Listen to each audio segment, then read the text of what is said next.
Hi everyone, welcome back to the channel.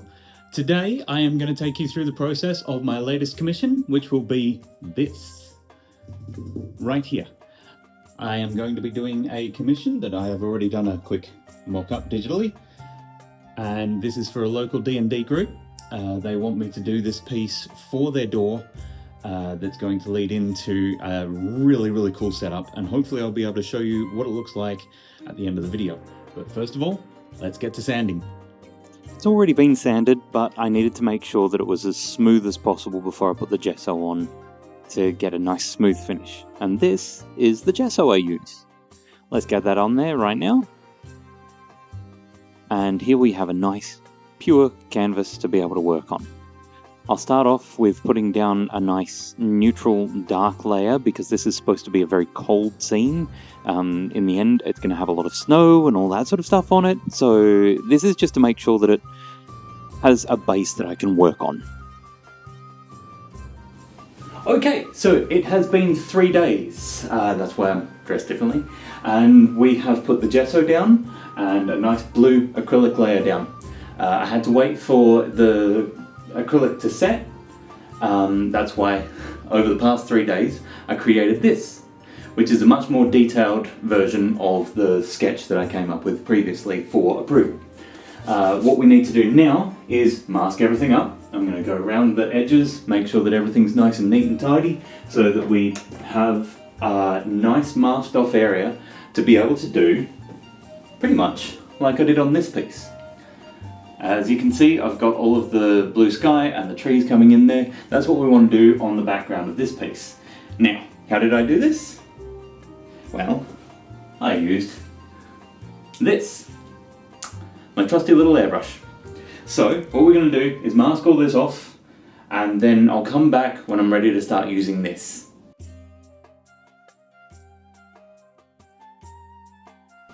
Okay, so we have got all of this masked up and ready to paint now, and if you have noticed around the edges there, I have this. What is this? It's just normal kitchen towel. Why do I use kitchen towel? Well, the answer is simple, because I also use these. Winsor & Newton water mixable oil paints, which thins down beautifully when I'm using an airbrush. So, with that, it stops any dribbling or running from my water mixable oil paints because I've thinned them, and I won't get it all over the carpet, which would not be a good idea. Very hard to get oil paints out of a carpet. So I have those in there to stop any drips or dribbles going down onto there. So now is just the process of mixing the colours that we need, which will be right here. Okay, so of course I've mixed 3 different tones there to be able to come in. First of all, I put in all of the whites to show some interesting shapes in there. This is the clouds that are going to be behind all of the darker layers, and it just adds some more atmosphere to it. I come in with the darkest layer at the very top, of course, and as you can see, I'm wearing a cloth over my mouth to make sure that I'm not inhaling any of this. I like to keep it really wet. I know you're not supposed to get it too wet because you get runs and all that sort of stuff, but I like that. I love having that kind of texture in there. So you'll see as I go along here, I actually end up with it just dribbling down there. I put so much moisture into it. Here we go. There it is. Yep. Look at those beautiful dribbles going down there. It just adds so much interesting texture. And by the time it's dried, that's what it looks like. You don't see that much of it. Of course, now I'm going in and I'm putting some of the background in there, and I'm putting some mountains and some tree lines and all that information. Then I have used my projector to be able to put the sort of rough sketch on there. And I'm going in and I'm blocking in all of the colours for the roof, the building. Eventually I'll put in like the water and all that sort of stuff down the bottom, but this is just focusing on the top of the building at the moment. This initial layer didn't turn out as I had hoped. What I didn't realise was I hadn't marked out the exact measurements along the frame of the door, which meant a lot of my lines were incredibly crooked. Very annoying, and it was simply because I was trying to get through this as quickly as possible. So I've got a lot of quick blending and everything happening at the moment just to try and sort of get the shapes in there, and it is kind of pointless because I go back and I paint over a lot of this stuff. But it gave me a good sense of where things had to be. You can see now I'm using this straight board, and I've got it against the lip of the door frame, or cutout of I'm not sure what that's called actually. I've got it leant against there to give me a straight line. It's not working. And now you can see all of these marks that I've drawn along the edges. Now what I've done is I've put those exactly 1/2 centimeter apart, and I've put that onto my digital copy of the artwork. So now I know exactly where all of the lines need to intersect and line up. This is what I should have done at the beginning, but poor planning always ends up with poor artwork. So unfortunately I've got to go back and cover that poor artwork with something that looks a little bit better. The main focus of this piece is this building. That's why I am paying so much attention to trying to get this building looking as good as possible. Unfortunately, it took about 3 weeks just to get this building looking the exact way I wanted it to. And poor planning, again, I did not pay attention to the finer details. You can see down the bottom there, I have like a raw stone sort of look, because it just felt classical sort of stylistically, and it just didn't work. It wasn't the style the building was supposed to be in, and just everything just wasn't coming together right because I didn't plan it out properly. Even down here where I'm putting in all of these pieces now, I thought I had them at the right height and the right shapes, but I was completely wrong. That will serve me. Next time I will have to go in and detail everything out, and I have done that. I had to start from scratch again, and I did all of the digital work, worked everything out, and came back and finished it off.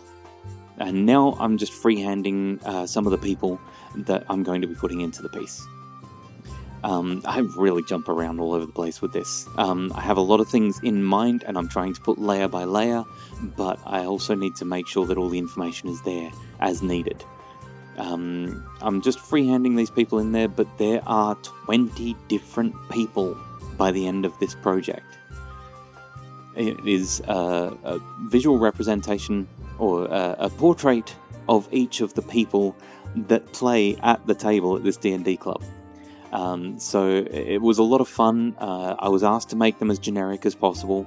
So they're just generic fantasy people instead of going in and making orcs and all that sort of stuff. I know it's D&D, so that's kind of what's expected. So later on, I can show you some of the other stuff that I put in there to make it feel more D&D specific.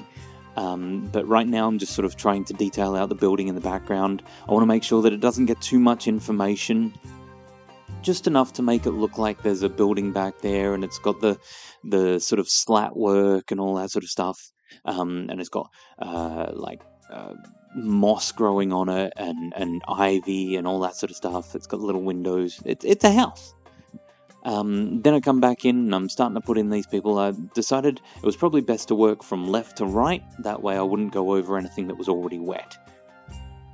Again, not the best way of working, but I'm used to working in pencils. Worked in pencils for so many years, so I learnt, because I'm right-handed, start on the left-hand side so you don't smudge your work. You'll notice here that there's already a silhouette in that window before I come in and put these grid patterns on there. So, as you can see, I've done a whole pile of the information on the windows, but what we need to do in all of these windows up here is this grid pattern. So, let's get to it. Now I'm covering up all of the windows, putting the grid pattern on all of them. I've got all of the silhouettes in place for the dwarfs. I think I put a tiefling in one of the windows, just a general sort of hubbub going on down the bottom there. And just coming in and putting as many of those lines in to make it look as authentic as possible.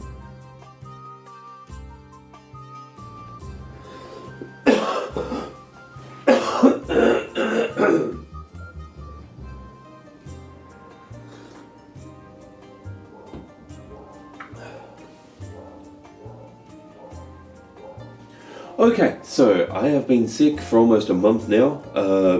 My nose is still clogged up and congested, but I need to get back onto this because we've got to get this back over to the guy as soon as possible. Having a look at this over the past couple of weeks, I've noticed that I've gone very brown with this, and it's supposed to be a Tudor-style house, or in this case, tavern.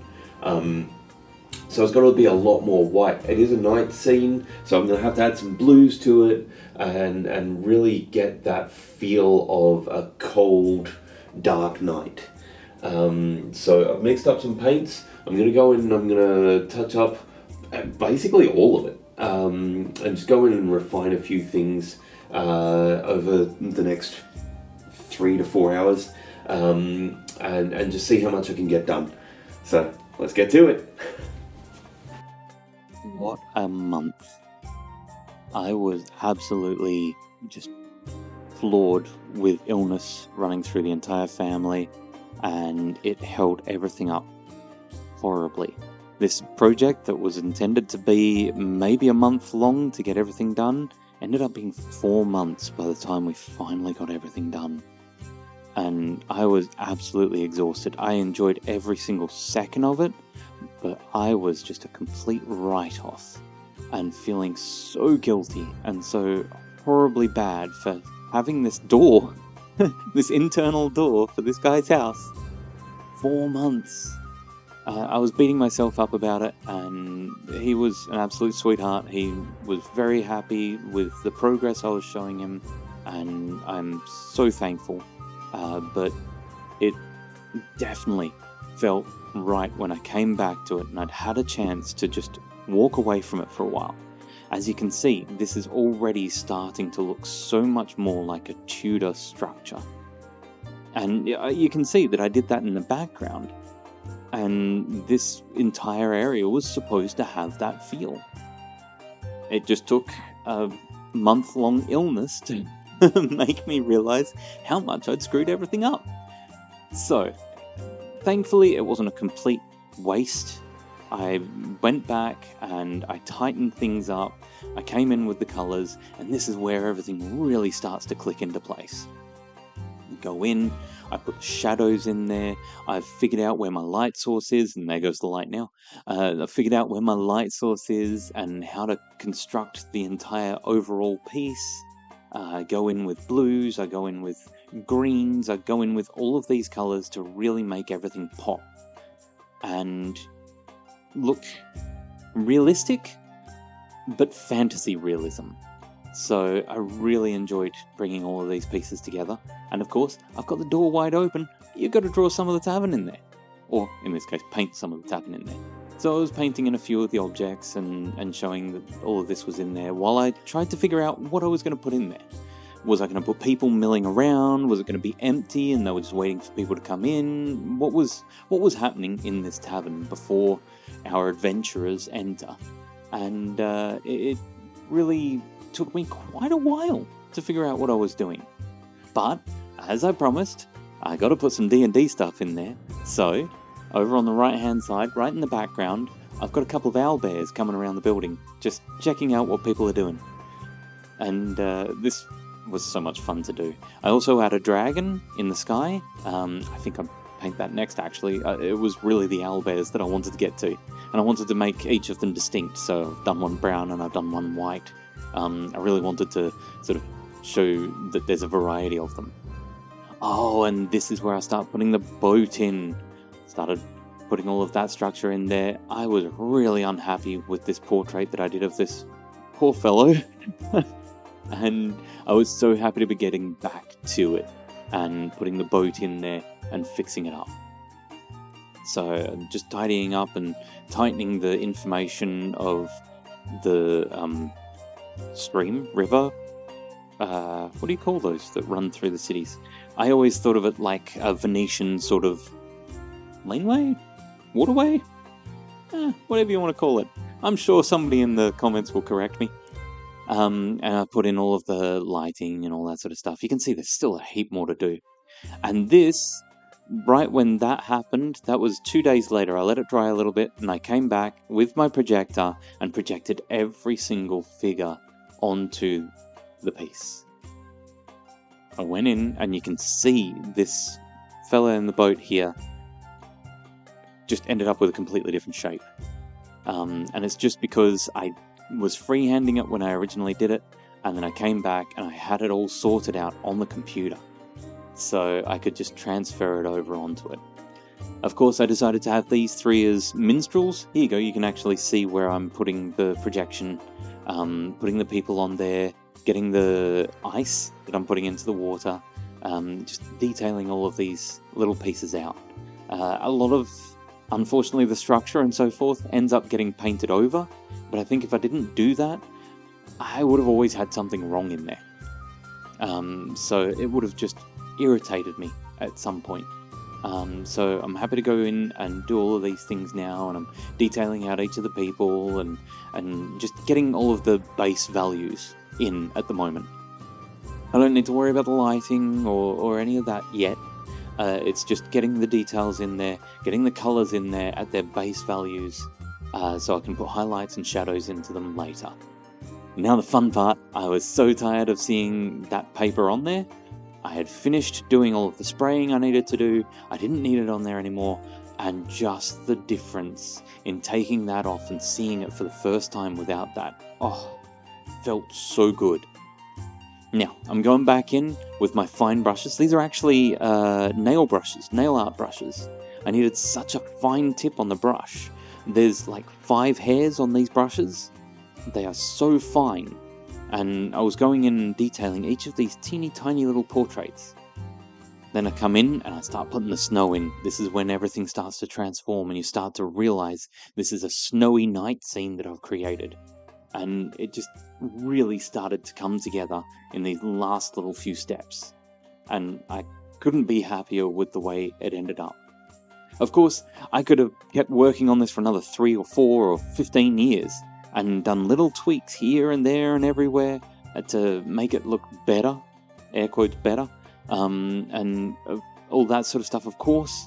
But at some point, you've got to stop and say, that's enough.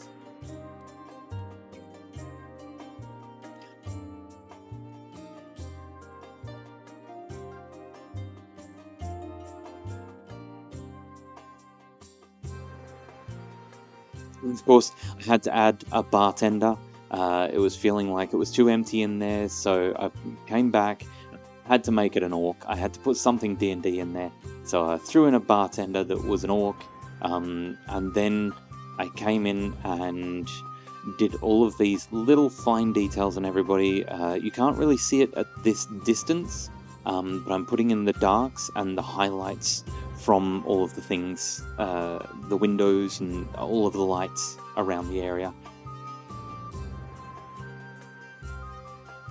Then I go around like that and I put the border dark around it. Now I'm just finishing off some of the nice little touches, just to detail out as much as I possibly can.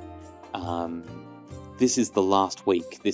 I have told him that I'm going to be bringing it out to him. I need at least 5 days for this to dry, so I'm getting everything finished up as much as I can. I need to let it dry for 2 days before I can do the last touch to it. And here is the snowflake. The last touch. Now, I'm going to zoom out and show you what the final piece looks like. I put a blue glaze on it to make it nice and cold and have that wintry cold feel. And this is the final piece, ready for delivery.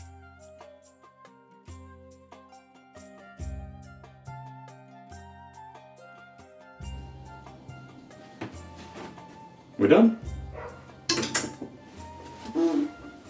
Unfortunately, I was hoping to film putting the door into the person's house, but I felt that was a little bit intrusive after so long of him waiting, so this is just a nice, solid view in the studio before we took it over to him, and I have to say, he loved it.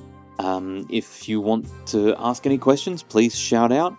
If you want to see any of our stuff, head on over to gallerymacniven.com. Take care. See you all later.